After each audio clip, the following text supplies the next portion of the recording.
We're less than a month away from the 2022 WNBA season. The draft was just held Monday night, so there will be some super impactful young players in the W this year, joining a load of veterans looking for one more championship before they hang it up. So, of course, we bring in our sports betting expert, Sammy P, to talk some WNBA futures. All right, Sammy, the question that all New Englanders want to know is, are the Connecticut Sun the favorite to win the title this season? Well, I've been studying all morning. They are not the favorite, but they are right there behind the Las Vegas Aces, and A'ja Wilson brings in a lot of money and a lot of headlines. So the Aces are the favorite right now, plus 350, but then the Connecticut Sun right below Las Vegas on the 2 line. A very respectable roster, another MVP caliber candidate in Jonquel Jones. So they have the playmakers and they have the bodies to make this run. But there are some teams, Chicago, Seattle, even Minnesota down the page at 8-1. They are all contenders.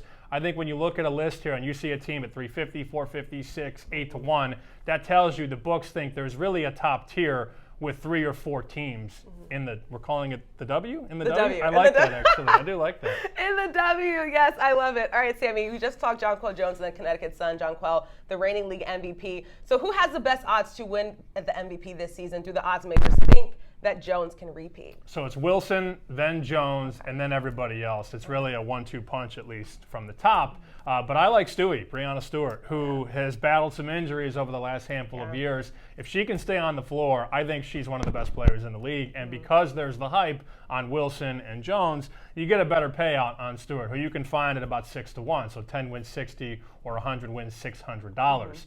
If the Storm play well, and she's the boat that takes them there where they need to go, that would be my bet right now before the season, because I think if she goes back to what we're used to seeing, all of a sudden she's either on the 1 or 2 line. Absolutely. Breanna Stewart also already has an MVP title under her belt, and she's coming back with Sue Bird, who most are expecting this to be her last season. So Sue Bird's still playing? She is still playing. I knew that. This could be the last one for her, but they are looking to win a championship. Who do you this like? year. You always ask me who I like. Listen, who do you like? To win MVP, I mean, honestly, I like Jonquel Jones. Okay. I mean, it's definitely hard to repeat, but Jonquel is a great athlete. Last year, she posted all career highs in points, rebounds.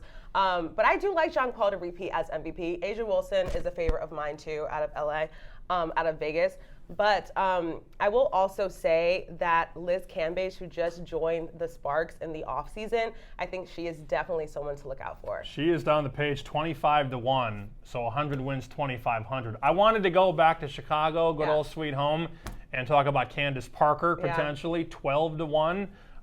Shorter odds than your pick, but if Candace Parker in what could be one of her final seasons, I don't know how much longer she's going to lace up the sneakers. If Chicago plays well and they make a push for a number 1 or number 2 seed, she could be a very good sleeper at 12-1 as well. Okay, talking about Candace Parker and Liz Cambage, if I wanted to make a bet on these futures, should I get in now or should I wait until the season starts? Well, I think if you have a beat on a player that you like, that you think you're sort of undervalued on right now, like your pick or like my pick, you want to bet them before everybody else realizes their potential. So if Candace Parker comes out and gets a triple-double for the first week of the season, guess what? 12-1 is gone.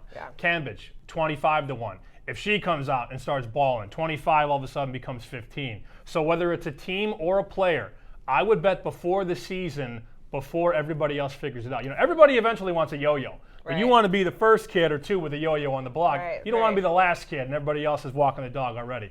Be first to the party, not last. That's with the team or with the player. You're usually last to the party, though. Oh, well.